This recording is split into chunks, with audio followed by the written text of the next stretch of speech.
इस रीति, हाँ, वेद गुरु और संसार दुख की व्यवहारक सत्ता है। ज्ञाते तिनते भव दुख का नाश बने हैं। कैसे? इस रीति से वेद गुरु और संसार दुख इनकी एक व्यवहार सत्ता होने तय आपस में सम सत्ता है। दोनों की सत्ता बराबर है। यहाँ ते मिथ्या वेद गुरु ते मिथ्या भव दुख का नाश बने हैं। टिप्पणी देखो। यद्यपि मिथ्या वेद गुरु ते मिथ्या भय दुख का नाश संभव है, और ऐसे मानने ते सिद्धांत की भी हानि नहीं। जो सिद्धांत है ना, उसकी भी हानि। उसने कहा था यदि आप ऐसा मानोगे तो सिद्धांत की हानि हो जाएगी। तो कहते नहीं होगी, होती कैसे नहीं होती। वेद गुरु रूप इष्ट को मिथ्या कहना अयोग्य है। यदि वेद को और गुरु को मिथ्या कहोगे तो अयोग्य हो जाएगा। वेद और गुरु को, वेद तो गुरु दोनों क्या है? इष्ट है ना, पूजने योग है। उनको आप मिथ्या कहोगे तो अयोग्य बात है, योग्य नहीं मानी जाएगी। व्यवहार में कोई ऐसा नहीं मानेगा। जगत साय सायत्ववादिक के उपहास्य का विषय है।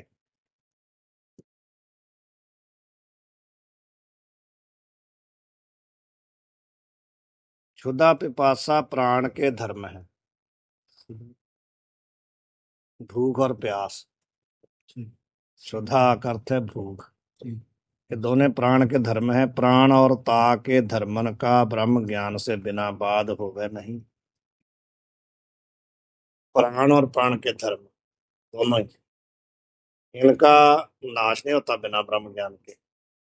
ना प्राण का ही और ना प्राण के धर्म का ही। ज्ञाते पिपासा की व्यवहार सत्ता है।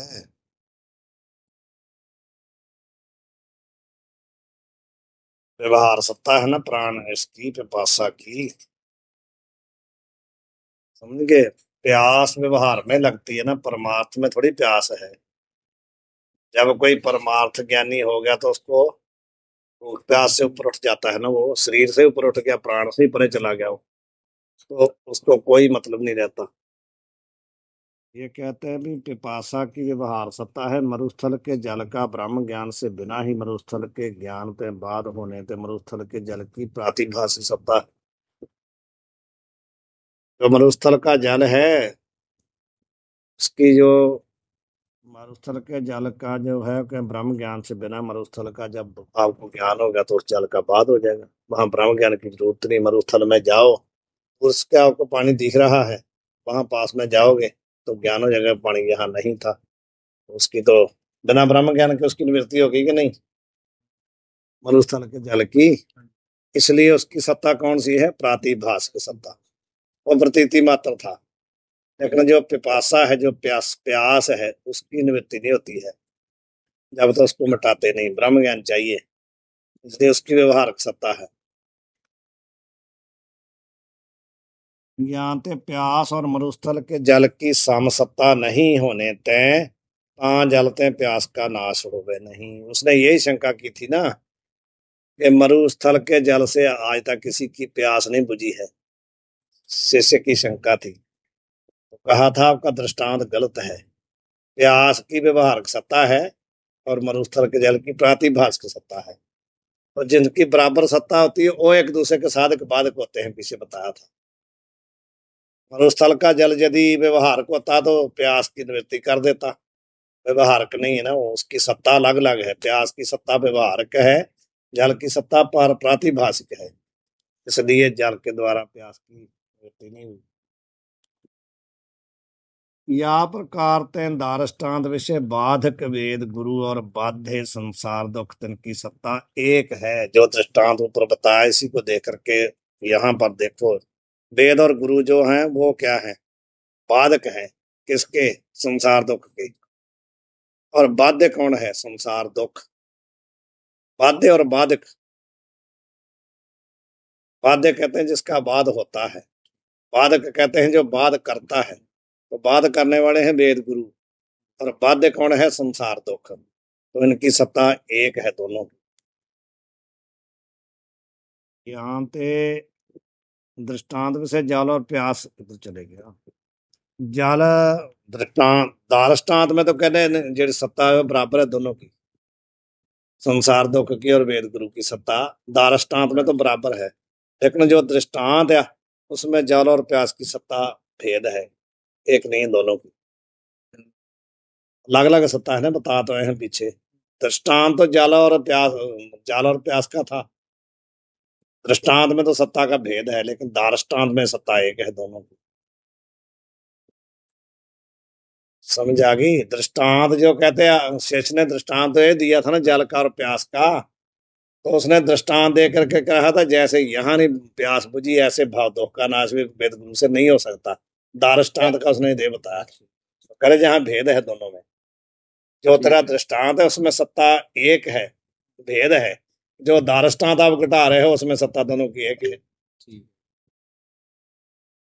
यहाँ पे दृष्टांत विषम कहिए, दारष्टांत के सम नहीं, दारष्टांत के बराबर नहीं है दृष्टांत। अब कहते हैं सुक्ति रूपाधिक का ब्रह्म ज्ञान बिना ही बाद और संसार दुख का ब्रह्म ज्ञान से अनंतर बाद यह भेद कौन हेतु से राखो हो। शिष्य कहता है, कहते भेद आप कैसे रख रहे हो? जैसे सुक्ति है रूपा है, समझ गो, सिप्पी में चांदी जो भासती है और मरुस्थल में जल भासता है, रज्जि में सर्प भासता है आदि से। कहते उनका तो आप कह रहे कि ब्रह्म ज्ञान बिना ही बाद हो जाता है, और संसार दुख का ब्रह्म ज्ञान से बाद होता है। ये भेद कहाँ किस कारण से हो रहा है, ये बताओ मेरे को पहले। इसमें कौन कारण है, दोनों में अंतर क्यों होगा? एक का ब्रह्म ज्ञान के बिना ही हो जाता है, दूसरा ब्रह्म ज्ञान के बाद होता है। इसमें अंतर, इसमें कारण क्या है बताओ मेरे को। शिष्य कहता है अपने जैसा नहीं पढ़ लिया तो दूसरे दिन आया गुरु की खाल उतारता, बताओ पहले भेद कहाँ से हुआ, किस कारण से हुआ।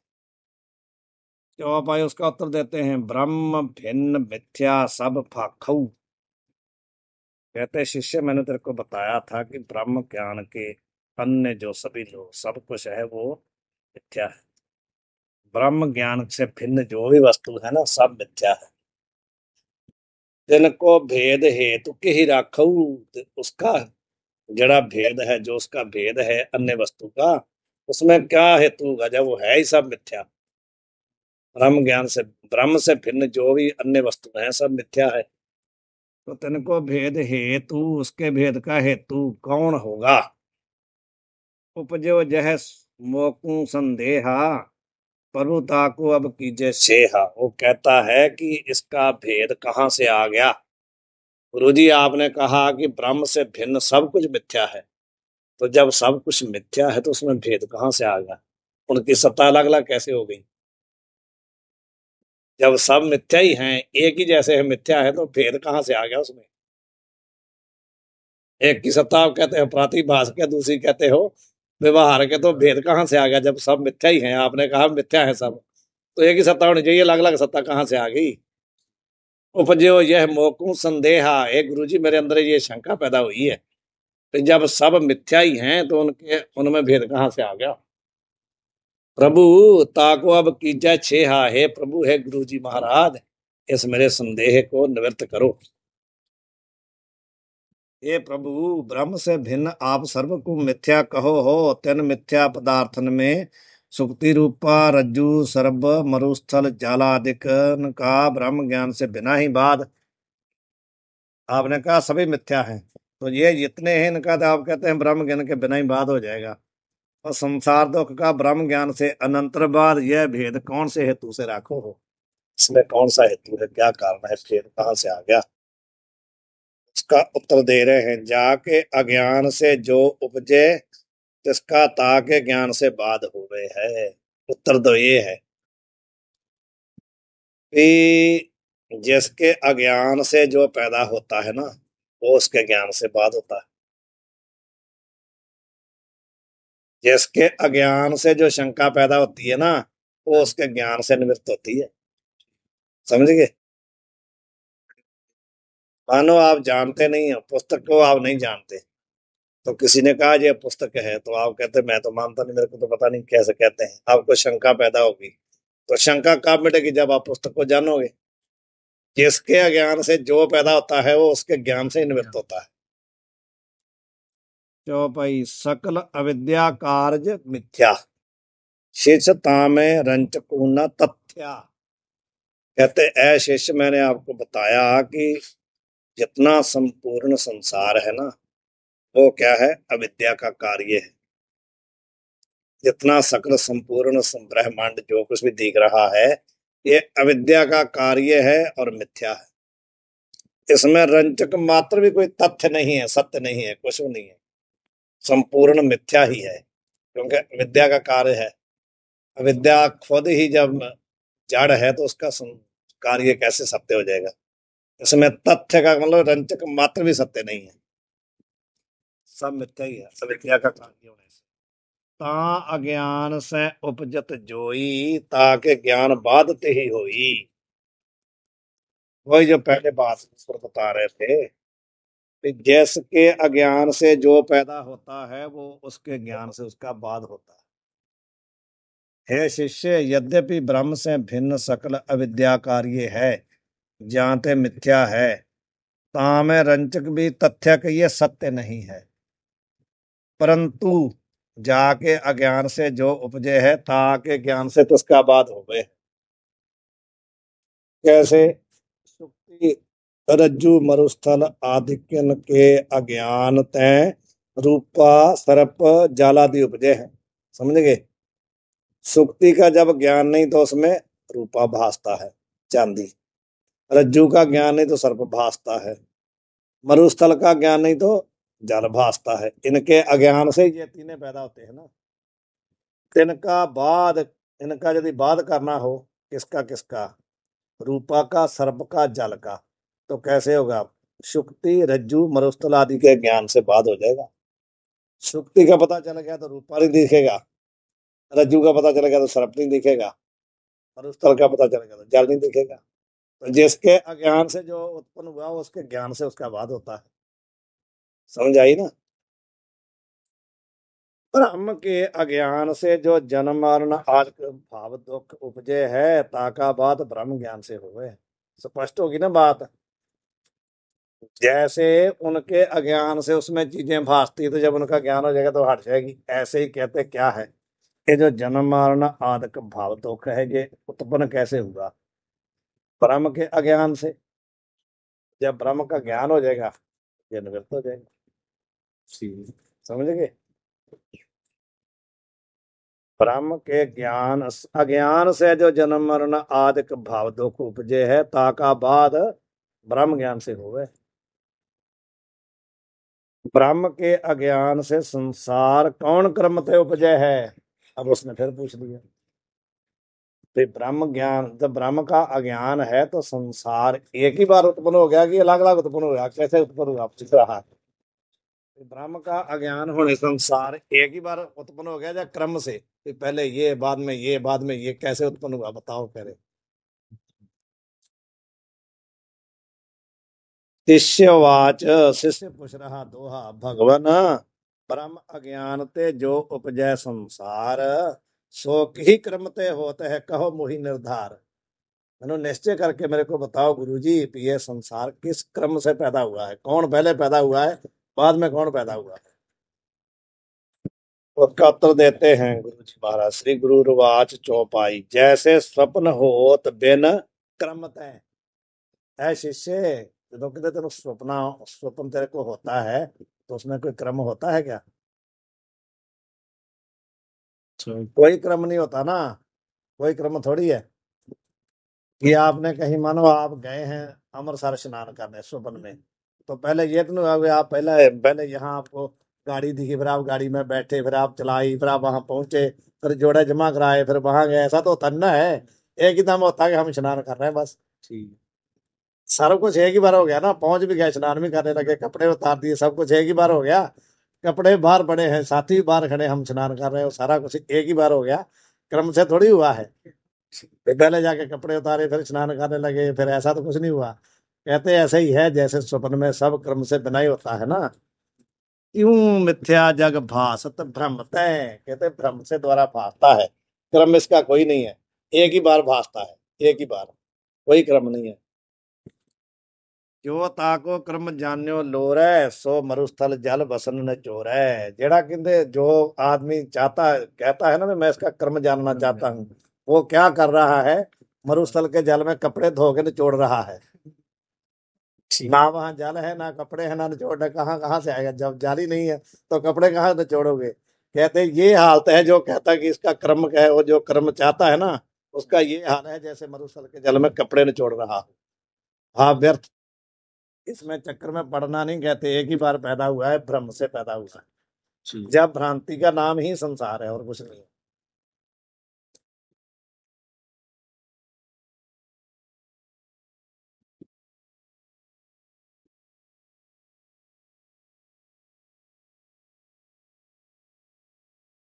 इसकी टिप्पणी कहाँ है, ये लोरे की टिप्पणी है, जो इच्छा करता है ऐसा जानने की, इसका क्रम कौन सा है। और आगे तो स्पष्ट ही है। दोहा, उपनिषद में बहुत विधि, जगत उत्पत्ति प्रकार। गुरु जी कहते हैं भी ऐ शिष्य, जो उपनिषद जब पढ़ोगे ना, तो उसमें कहते हैं जगत की उत्पत्ति के जो प्रकार हैं बहुत हैं, बहुत अलग अलग, सभी उपनिषद में अलग अलग हैं। अभिप्राय तिनको यही, चेतन भिन्न असार। लेकिन उनका उत्पत्ति बताने में तात्पर्य नहीं है। उपनिषद में अलग अलग उत्पत्ति बताई गई है, उसका तात्पर्य ये नहीं है कि उत्पत्ति बताना है। तात्पर्य क्या है, तात्पर्य है कि चेतन भिन्न असार, चेतन के अतिरिक्त सब कुछ क्या है, मिथ्या है, यही बताने का तात्पर्य है। उत्पत्ति बताने का तात्पर्य नहीं है। किसी उपनिषद में 3 तत्वों से उत्पत्ति कही है, किसी में 5 है, किसी में 2 से संसार की। तो कहते वहां तात्पर्य क्या है, तात्पर्य ये है कि संसार जो है झूठा है, ब्रह्म के अतिरिक्त कुछ नहीं है। वहां उत्पत्ति बताने से तात्पर्य है ही नहीं, किसी भी ग्रंथ का, किसी भी ग्रंथ का उत्पत्ति बताने में तात्पर्य नहीं है। ना ही गुरबाणी क्या है भी संसार कैसे पैदा हुआ, इसमें क्या क्या, ये मतलब नहीं है। वो तो जैसे कोई दीवार खड़ी करके कह दे भी इसको गिरा दो, ये तो किसी काम की नहीं है, ये साहब है, का कोई मतलब नहीं है। केवल एक चीज किसी को खड़ा करके कहे कि इसको गिरा दो, ये तो झूठा है, कुछ नहीं है, यही है बस। वहां बताना है ये है, प्राण है, 5 प्राण है, 5 ज्ञानेंद्रिय है, सब कुछ खड़ा करके क्या कहना है, ये मिथ्या है बस। मिथ्या बताने में तात्पर्य है, संसार उत्पत्ति बताने में तात्पर्य वहां है ही नहीं है। केवल जब तक किसी को खड़ा नहीं करेंगे तो उसको गिराएंगे कैसे, ये मतलब है। उसको सामने ला करके कहना मुझे झूठा है बस, झूठा बताना है उसको, ये नहीं बताना ये है नहीं हो, केवल उसको झूठा बताने के लिए खड़ा करना है बस। झूठ क्या है वो, हाँ झूठ तब बताएंगे, अध्यास जब तक नहीं होगा तो अध्यास की निवृत्ति न होगी। पहले उसको कल्पित कल्पित करेंगे तो तभी उसको कहेंगे ये कल्पित है, झूठा है। जब सामने लाएंगे तो कहेंगे कैसे मुझे झूठा है। दुकानदार के पास गया, 2 प्रकार का उसके पास घी है, एक नकली है, एक असली है। तो नकली होगा तो कहेगा ना ये नकली है, जब तक है नहीं तो कहेगा कैसे। उसको घी आपको दिखाने का तात्पर्य कुछ नहीं है, उसको कहने का मतलब भी ये असली है बस। ऐसे ही संसार का काम है, संसार उत्पत्ति बताने में तात्पर्य किसी ग्रंथ का नहीं है, केवल उसको खड़ा करके कहना भाई ये झूठा है। ज्ञान वहां ब्रह्म का ही कराना और किसी का नहीं कराना। यही हमारे मरण करने की युक्ति भी यही है। इस संसार का चिंतन नहीं करना, भी संसार में आदमी है, स्त्री है, कोठी है, कार है, कोई चिंतन नहीं करना। जो कोई सामने दिख रहा है उसको हटाना है, अकेली अकेली चीज को हटाना है भी, जो दिख रहा है ये है ही नहीं। ये दिख क्यों रहा है इससे कोई मतलब नहीं। आपके कपड़े को मानो दाग लग गया तो आपको ये नहीं भी दाग लगा कैसे है, इससे चिंतन करने की जरूरत नहीं है, ये भी हटेगा कैसे, समझ गए। दाग किसने लगाया, कैसे लगा, क्या हुआ, उसके चिंतन करना व्यर्थ है ना। चिंतन तो ये करना मुझे हटेगा कैसे, बस हटाना है उसको। लगने के पीछे पड़ जाओगे तो कोई गड़बड़ हो गया, कुछ नहीं होगा, किसने लगाया, कैसे लगाया, कुछ नहीं होगा ना। हटाना कैसे बस। ऐसे ही ये संसार है, कैसे पैदा हुआ, किसने पैदा किया, ये मतलब नहीं है, हटेगा कैसे बस। हटेगा मतलब जब ये अपने को ज्ञान हो गया भी ये मिथ्या है तो बस हट गया। मिथ्या को छोड़ दो, जो सत्य है उसको ग्रहण कर लो। लेकिन गुरु महाराज कहते हैं कि उल्टा हो गया, जहां सत होता असत कर मान्या। उल्टा सोचा ना, उल्टा सोचना शुरू किया। जो सत होता असत कर मान्या, जो बिनसत सो निश्चल जानत। उल्टा हो गया।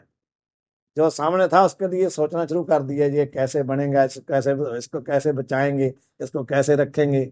उल्टा हो गया ना।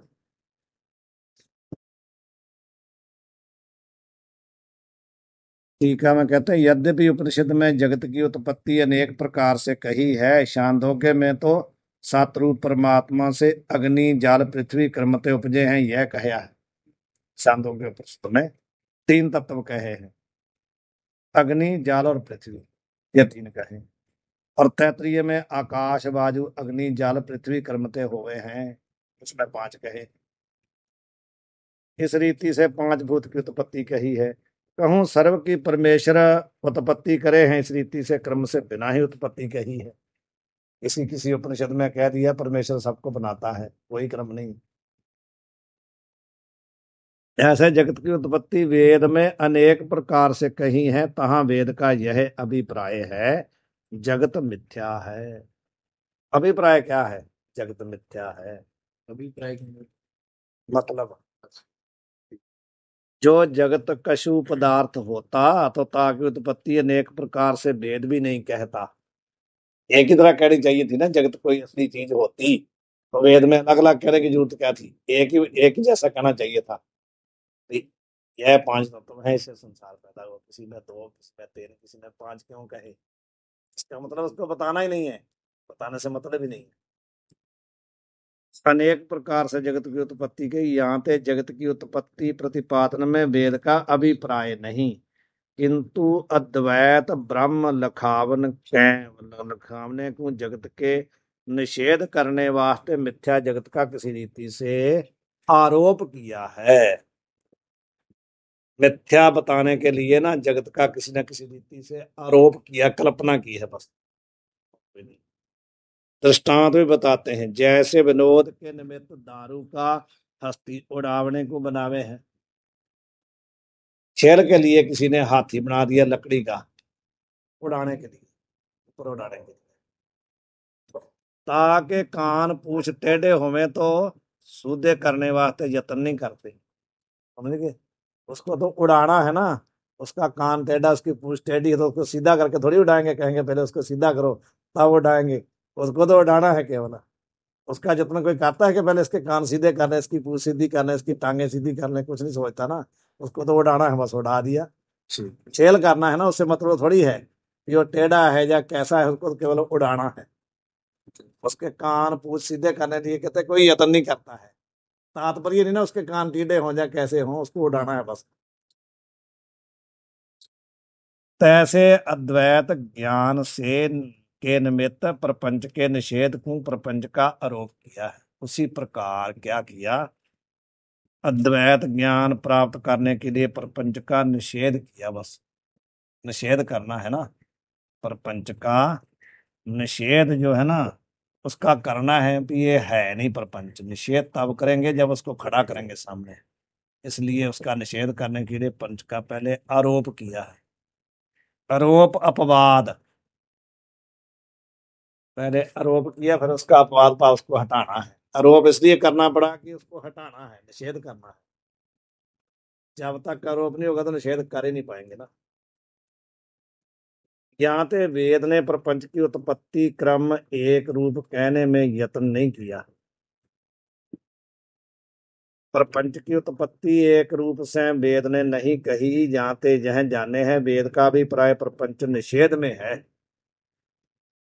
ताकि उत्पत्ति में भी प्राय नहीं। वेद का भी प्राय उसके निषेध में है, उत्पत्ति में नहीं। छोड़ दे। जी का खालसा। और आगे सूत्र, सूत्र भाष्यकार का मत आ गया, आगे मत आएंगे। ये दृष्टि सृष्टिवाद भी आऊगा, सारा कुछ आऊगा।